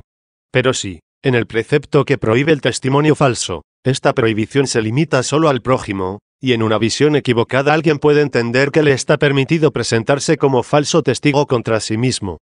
Con cuánta mayor fuerza se ha de considerar prohibido al hombre el quitarse la vida, ya que en el texto no matarás, sin más añadiduras, nadie se puede considerar exceptuado, ni siquiera el que recibe el mandato. Por el mismo criterio han querido algunos ver extendido este precepto hasta las fieras y los animales domésticos, viéndose por él impedidos de matar a ninguno de ellos. ¿Y por qué no también las plantas, y todo lo que, arraigado en el suelo, se nutre por la raíz? 30. Pues de estas especies de seres, aunque no sientan, decimos que tienen vida, y, por tanto, son capaces de morir, y de ser muertas, empleando la violencia. De aquí que el apóstol, hablando de las semillas de las plantas, dice, lo que tú siembras no cobra vida, si antes no muere. 37. Y leemos en el Salmo, aplastó con granizo sus viñedos. 38. Es decir, que, según esto, al oír no matarás, tenemos como un delito arrancar un matorral, y, con la mayor de las locuras, damos nuestro beneplácito al error de los maniqueos. Alejemos, en fin, estos devaneos, y cuando leamos no matarás, no incluiremos en esta prohibición a las plantas, que carecen de todo sentido, ni a los animales irracionales, como las aves, los peces, cuadrúpedos, reptiles, diferenciados de nosotros por la razón, ya que a ellos no se les concedió participarla con nosotros. Esto hace que, por justa disposición del Creador, su vida y su muerte estén a nuestro servicio. Así que, por exclusión, aplicaremos al hombre las palabras no matarás, entendiendo, ni a otro ni a ti, puesto que quien se mata a sí mismo mata a un hombre. Capítulo 21. Casos de ejecuciones humanas que se exceptúan del crimen de homicidio y algunas excepciones, sin embargo, a la prohibición de no matar, señaladas por la misma autoridad divina. En estas excepciones quedan comprendidas tanto una ley promulgada por Dios de dar muerte, como la orden expresa dada temporalmente a una persona. Pero, en este caso, quien mata no es la persona que presta sus servicios a la autoridad. Es como la espada, instrumento en manos de quien la maneja. De ahí que no quebrantaron, ni mucho menos, el precepto de no matarás los hombres que, movidos por Dios, han llevado a cabo guerras, o los que, investidos de pública autoridad, y ateniéndose a su ley, es decir, según el dominio de la razón más justa, han dado muerte a reos de crímenes. El mismo Abraham no solamente está libre del delito de crueldad, sino que es elogiado con el título de piadoso por querer ejecutar a su hijo no criminalmente, sino por obediencia. 39. En el caso de Jefte surge la duda de si habrá que tomar la orden como divina. Jefte dio muerte a su hija por ser ella quien salió corriendo a su encuentro.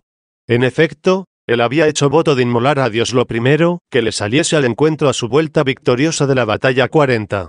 Tampoco Sansón queda excusado de haberse sepultado a sí mismo con sus enemigos en el derrumbamiento de la casa, a no ser porque el Espíritu Santo, que hacía milagros por su medio 41, se lo ordenara interiormente.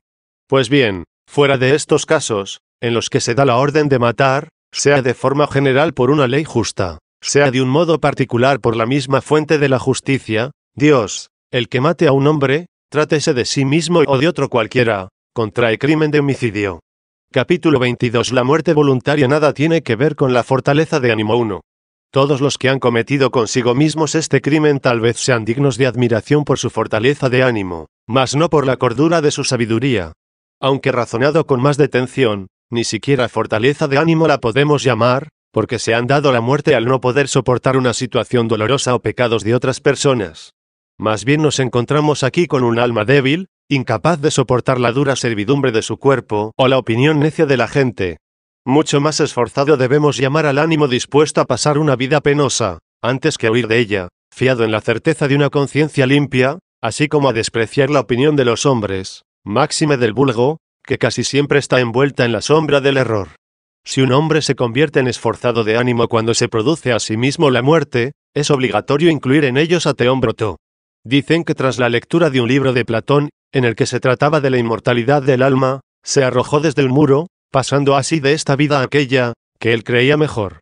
Ningún peso de infortunio o de crimen, verdadero ni falso imposible de soportar, le inducía a suicidarse. Únicamente la grandeza de ánimo le bastó para abrazar la muerte y romper los suaves lazos de esta vida. El mismo Platón, a quien acababa de ver, pudo ser testigo de que la hazaña participaba más de lo grande que de lo bueno.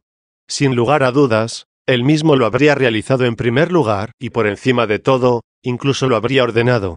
Pero con la misma clarividencia con que intuyó la inmortalidad del alma, se dio cuenta de que esta acción no era jamás recomendable, es más, debía prohibirse. 2. Pero lo cierto es que muchos se quitaron la vida para no caer en manos de los enemigos. No preguntamos ahora si esto se realizó, sino si esto debió haberse realizado. El sano juicio debe ser antepuesto a los ejemplos. Son estos los que están de acuerdo con aquel, y son tanto más dignos de imitación cuanto son de una religiosidad más excelente. No se han dado muerte los patriarcas, ni los profetas, ni los apóstoles, ya que Cristo, en la advertencia de huir de una ciudad a otra en tiempos de persecución 42, les pudo aconsejar que muriesen a sus propias manos antes de caer en las del perseguidor. Cristo ni ordenó ni aconsejó que los suyos partiesen así de esta vida, él mismo prometió que a los que partían de aquí les prepararía unas moradas eternas 43. Así que, por más ejemplos que pongan en contra los gentiles, desconocedores de Dios, el suicidio es claramente ilícito para quienes dan culto al único Dios verdadero. Capítulo 23. Importancia del ejemplo de Catón, que se suicidó no pudiendo soportar la victoria de César a pesar de todo, fuera del caso de Lucrecia, de quien ya hemos hablado arriba lo bastante. A nuestro parecer, no encuentran los paganos autoridades que puedan aducir, de no ser el famoso Catón, que se dio muerte en Útica.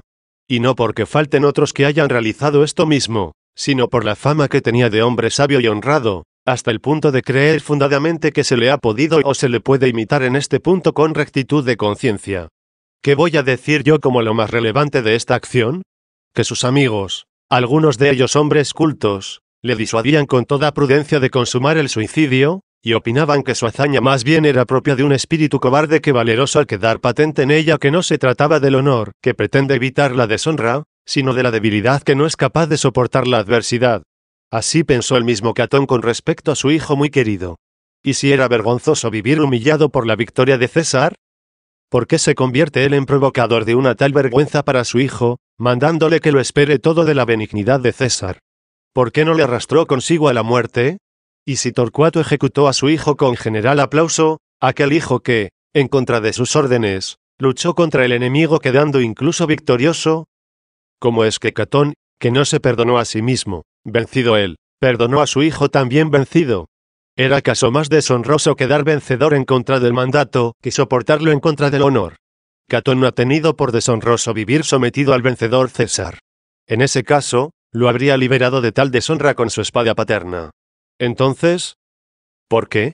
No por otra causa que esta, todo el amor que tuvo a su hijo, para quien esperó y quiso la clemencia de César, lo tuvo de envidia o, por usar un término más benigno, de pundonor ante la gloria que podía constituir para César otorgarle el perdón, según testimonio, dicen, del propio César. Capítulo 24 Régulo, más valeroso que Catón.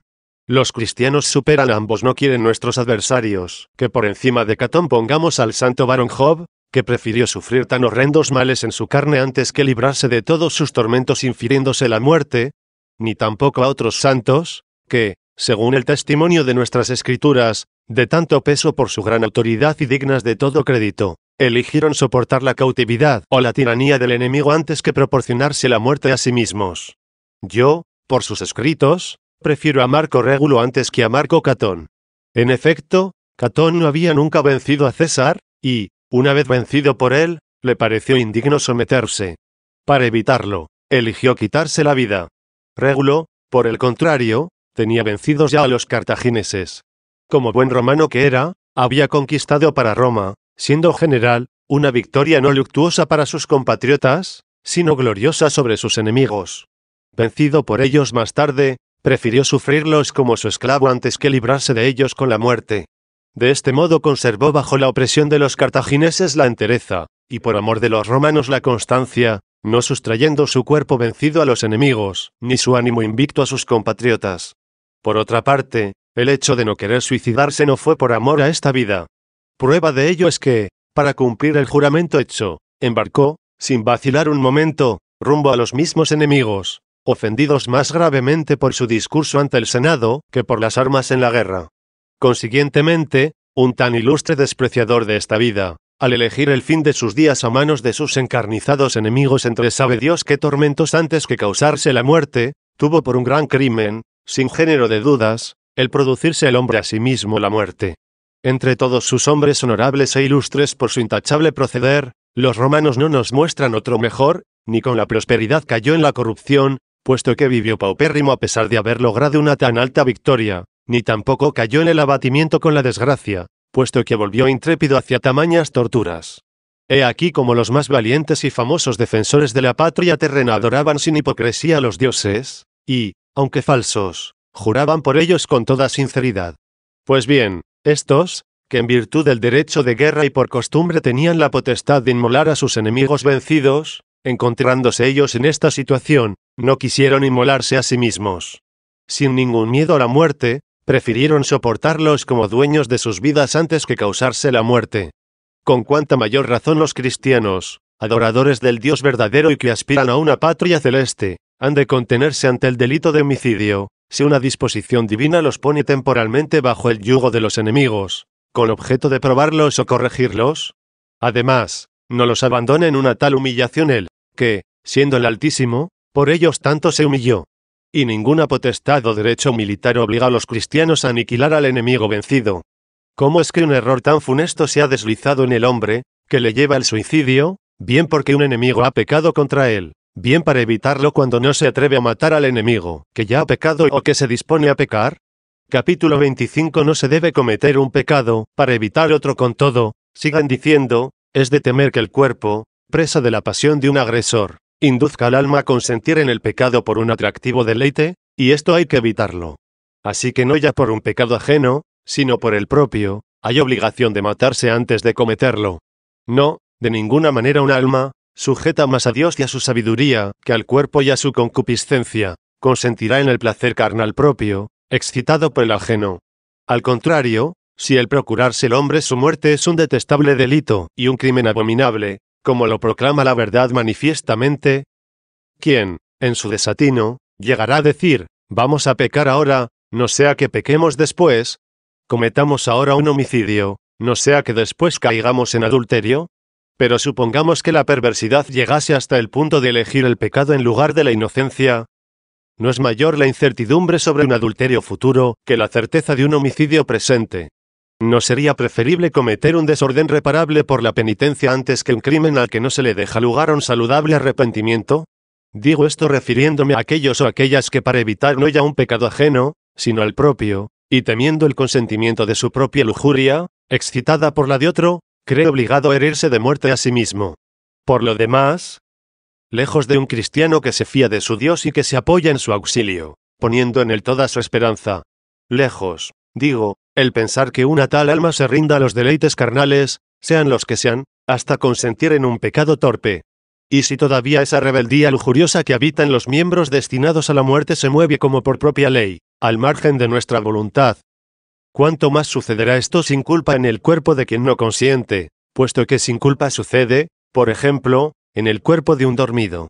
Capítulo 26 Motivos que los santos han debido tener al realizar algo ilícito, pero algunas santas mujeres, nos dicen, durante las persecuciones se arrojaron a un río de corriente mortal para no caer en manos de los violadores de su castidad, muriendo de ese modo, y su martirio se celebra con la más solemne veneración en la Iglesia católica. Sobre este hecho no me atrevo a emitir un juicio precipitado. Ignoro si la autoridad divina, por medio de algunos testimonios dignos de fe, ha persuadido a la Iglesia a honrar de tal modo su memoria. Y puede ser que así haya sucedido. Y si tomaron esta decisión no por error humano, sino por mandato divino, siendo, por tanto, no ya unas alucinadas, sino unas obedientes. Algo así como en el caso de Sansón, del que no es justo pensar de otro modo. En efecto, cuando Dios manda, y muestra sin ambajes que es Él quien manda, alguien llamará delito a esta obediencia. ¿Quién acusará esta piadosa disponibilidad? Sin embargo, no pensemos que obra rectamente quien resolviera sacrificar a su hijo, porque Abraham hizo lo mismo con el suyo y es digno de elogio por ello. También el soldado que, obediente a su autoridad legítima, mata a un hombre, por ninguna ley estatal se le llama reo de homicidio. Es más, se le culpa de desertor y rebelde a la autoridad en caso de negarse a ello. Asimismo, si lo hiciera él por su propia cuenta y riesgo, incurriría en delito de sangre. Reo de castigo se hace tanto por matar sin una orden como por no matar después de ella. Y si esto sucede con la autoridad militar, cuanto más bajo la autoridad del Creador. Así que quien ya conoce la no licitud del suicidio, cométalo si recibe una orden de aquel cuyos mandatos no es lícito despreciar. Con una condición, que haya total certidumbre sobre el origen divino de tal orden. Nosotros, por las palabras, barruntamos la conciencia de los demás, sin permitirnos emitir juicios de lo que se nos oculta. Nadie sabe la manera de ser del hombre, si no es el espíritu del hombre, que está dentro de él. 44. Lo que decimos, lo que damos por seguro, lo que de todas maneras queremos probar, es esto: nadie tiene el derecho de causarse la muerte por su cuenta, bajo pretexto de librarse de las calamidades temporales, porque caería en las eternas. Nadie lo tiene por pecados ajenos, porque empezaría a tener uno propio y gravísimo quien estaba limpio de toda mancha ajena. Nadie tiene el mencionado derecho por sus pecados pasados, precisamente por ellos le es más necesaria la vida, para poderlos reparar con la penitencia. Nadie lo tiene so pretexto de un deseo de vida mejor, esperada después de la muerte. Esta vida no acoge en su seno a los reos de su propia muerte. Capítulo 27. ¿Debe desearse la muerte voluntaria por evitar un pecado? Queda todavía un motivo, mencionado antes, por el que parecería de utilidad el suicidio, a saber, para evitar la caída en pecado, ya por seducción del deleite carnal, ya por la atrocidad del dolor. Si esta razón la damos por válida, poco a poco nos llevaría a la obligación de aconsejar a los humanos su propia muerte en el momento más oportuno, cuando, ya limpios por el baño santo de la regeneración, hubieran recibido la remisión de todos sus pecados. Es entonces el momento de evitar los pecados futuros, puesto que están borrados todos los pretéritos. En efecto, si la muerte espontánea es una buena obra, ¿por qué no hacerla sobre todo en tal momento? ¿Cómo es que todos los bautizados se perdonan la vida? ¿Cómo es que de nuevo ofrecen su cabeza, ya libre, a tantos peligros de esta vida, teniendo en la mano una solución tan fácil de evitarlos todos con el suicidio? Está escrito, quien ama el peligro en él caerá. 45. ¿Y por qué se aman tantos y tamaños peligros o, por lo menos, aunque no se amen, se exponen a ellos al permanecer en esta vida? ¿Quién puede lícitamente ausentarse de ella? Pero, ¿cómo es capaz de trastornar el corazón una perversión tan impertinente y cegarlo ante la verdad? Llegar a pensar que para no caer en pecado bajo la tiranía de alguien tendríamos la obligación de darnos muerte. Y que la vida sería para soportar este mundo, lleno a todas horas de tentaciones, algunas de ellas temibles, dignas de un tirano, y luego las innumerables seducciones restantes, de las que inevitablemente está llena esta vida. ¿Para qué, entonces, perder tiempo en sermones llenos de celo para inflamar a los bautizados en deseos de la integridad virginal, o de la continencia vidual, o de la misma fidelidad conyugal, cuando disponemos de un atajo mucho más práctico y lejos de todo peligro de pecar, como es el poder convencer a todos de que nada más conseguir la remisión de sus pecados, se abracen inmediatamente a la muerte produciéndosela? De esta forma los enviaríamos a Dios mucho más íntegros y puros. Pero si se le ocurre a alguien intentarlo o aconsejarlo, no digo ya que desvaría, es que está loco. ¿Con qué cara le podrá decir a una persona, mátate, no sea que al vivir en poder de un dueño desvergonzado, de bárbaras costumbres, añadas a tus pecados leves uno grave? Sería lo mismo que decir, cometiendo un enorme crimen, mátate, ahora que tienes perdonados todos tus pecados, no sea que vuelvas a cometerlos de nuevo o aún peores.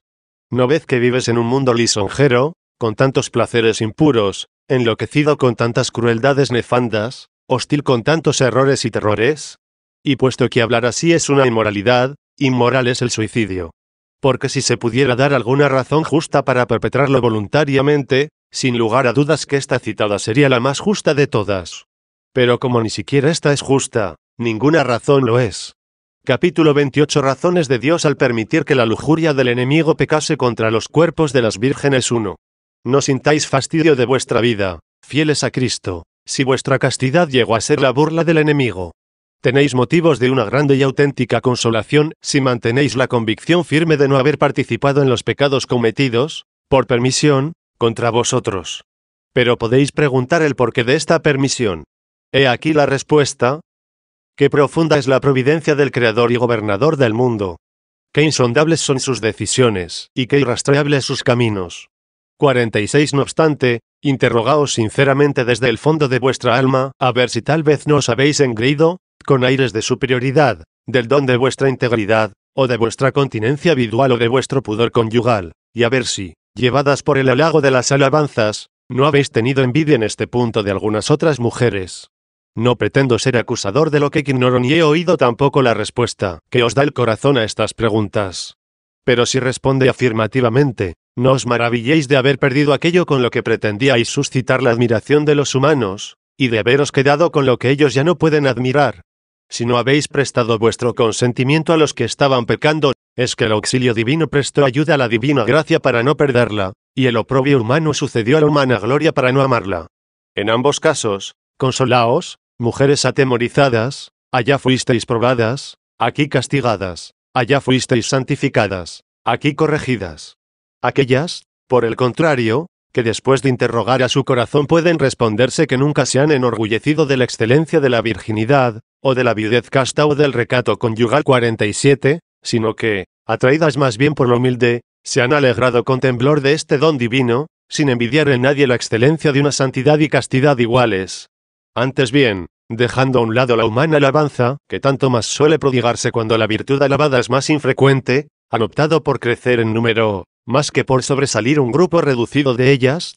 Tampoco estas, digo, que se han conservado íntegras, si la lujuriosa barbarie ha hecho presa en alguna de ellas, deben quejarse de esta permisión, ni creer que Dios eche en olvido tales vilezas, porque permite lo que nadie comete impunemente.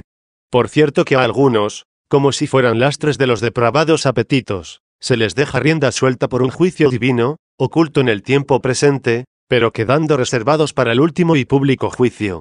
Quizá estas últimas, muy conscientes de no haberse engreído por el don de la castidad, pero que han padecido la violencia hostil en su propia carne, tenían alguna escondida debilidad que, en caso de estar libres de tal humillación en el curso del saqueo de Roma, podría verse traducido en humos altivos de soberbia.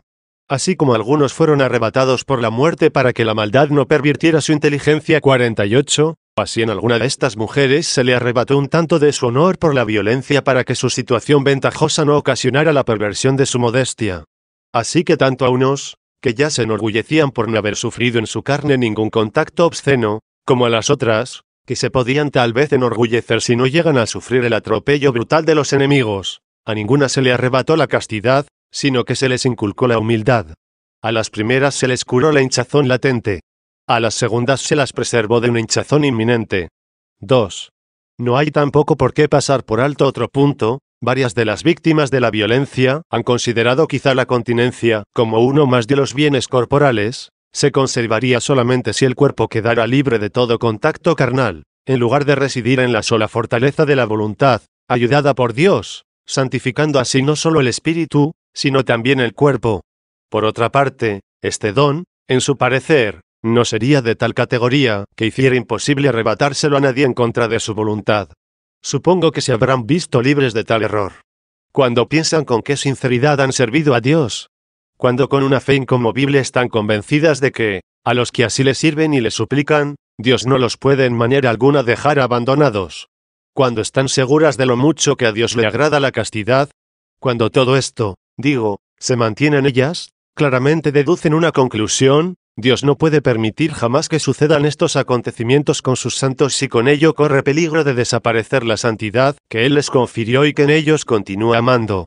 Capítulo 29. Respuesta de la familia cristiana a los infieles cuando estos le echan en cara que Cristo no los libró del furor de los enemigos. Ya tiene, pues, la familia entera del sumo y verdadero Dios su propio consuelo, y un consuelo no falaz ni fundamentado en la esperanza de bienes tambaleantes o pasajeros.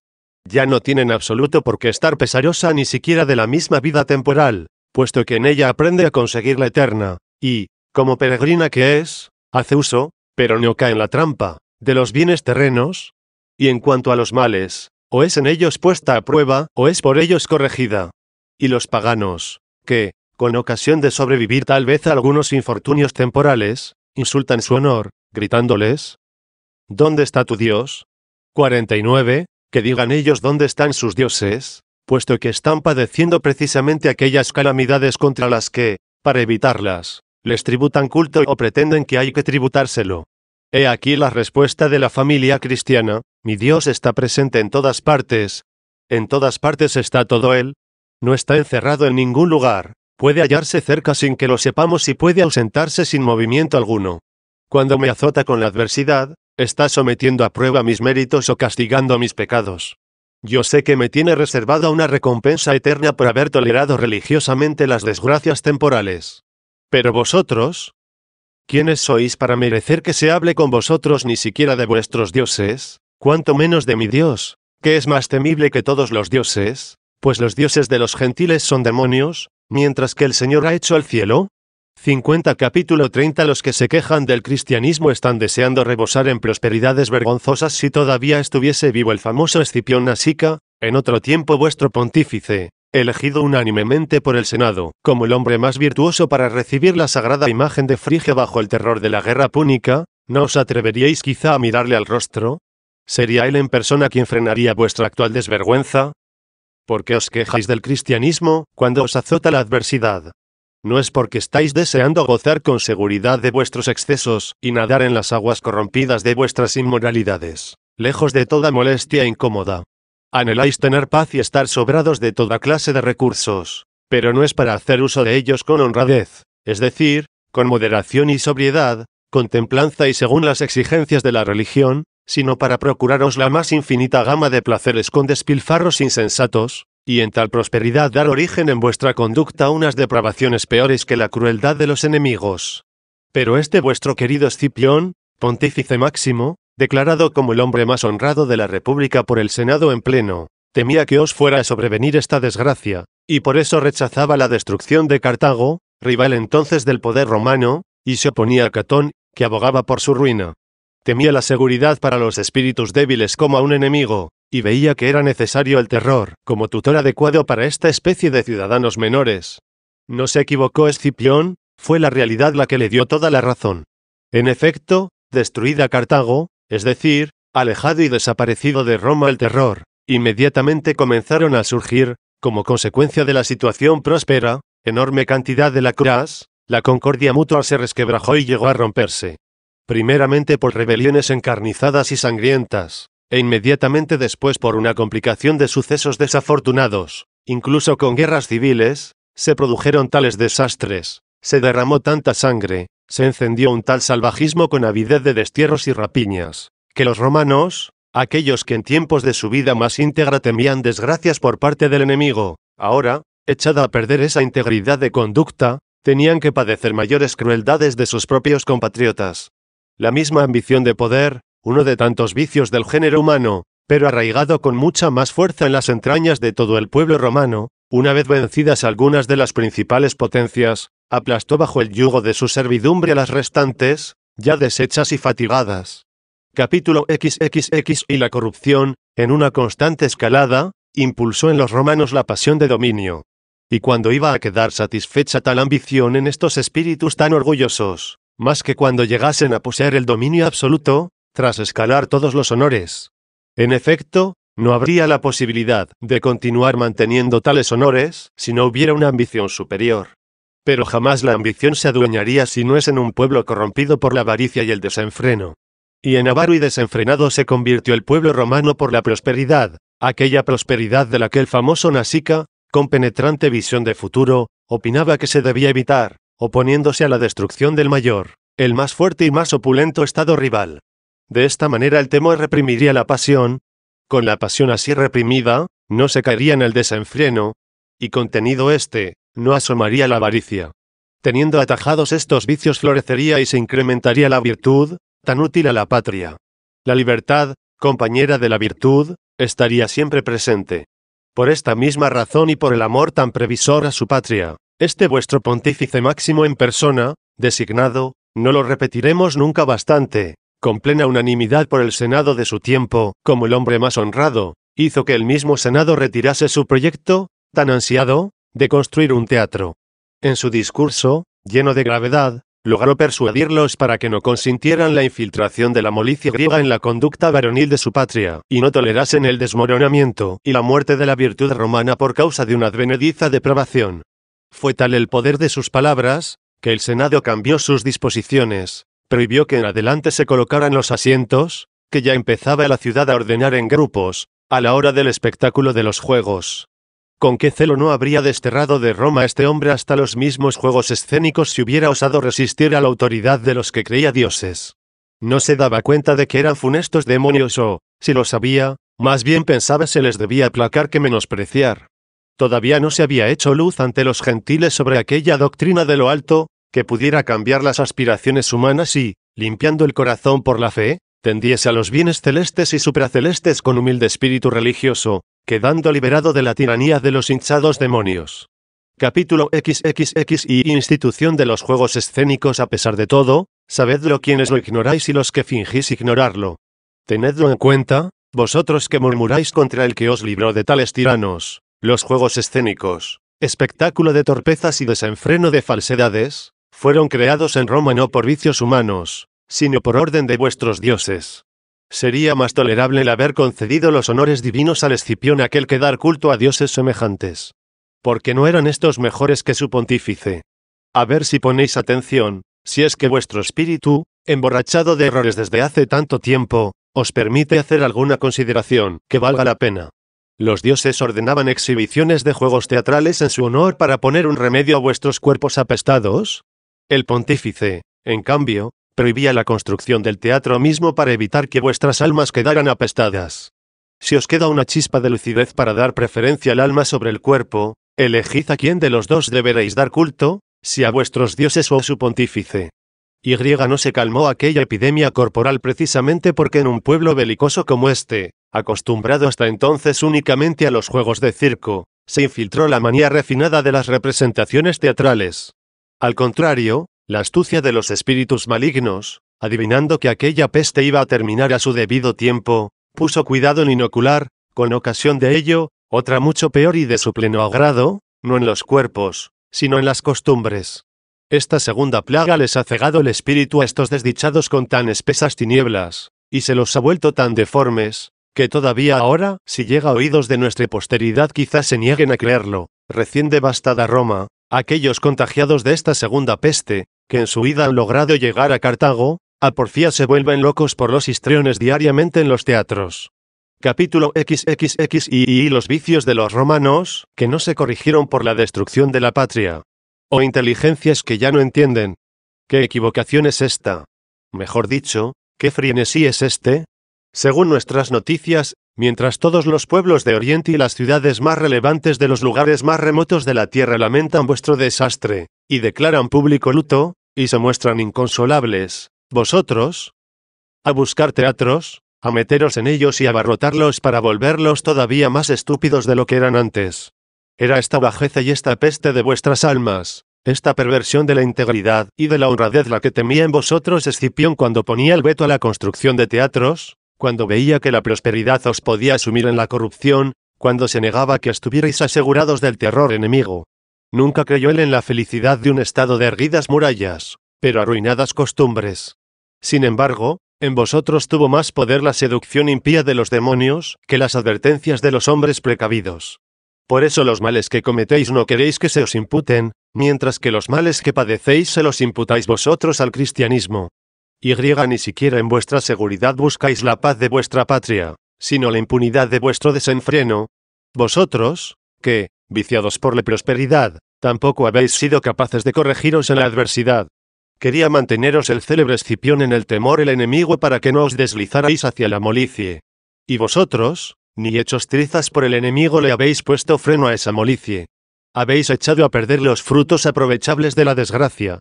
Os habéis convertido en los más dignos de lástima y habéis continuado siendo los más depravados. Capítulo XXX y la clemencia de Dios atemperó el desastre de Roma a pesar de todo. Si continuáis con vida se lo debéis a Dios, que os invita con su perdón a que os corrijáis por el arrepentimiento. Él, a pesar de vuestra ingratitud, os ha concedido escapar de las manos enemigas usando el nombre cristiano de sus siervos o bien refugiándoos en los monumentos a los mártires. Dicen que Rómulo y Remo fundaron un asilo. Todos los que se refugiasen en él quedaban exentos de condenas. Esto lo hacían con el fin de aumentar la población de la ciudad que iban a fundar. Maravillosa iniciativa, que redundó en honor de Cristo. Los destructores de Roma determinaron lo mismo que habían hecho antes los fundadores. ¿Y qué hay de extraordinario en que hayan hecho aquellos, para suplir el número de sus compatriotas, lo mismo que han hecho estos para conservar la abundancia de sus enemigos?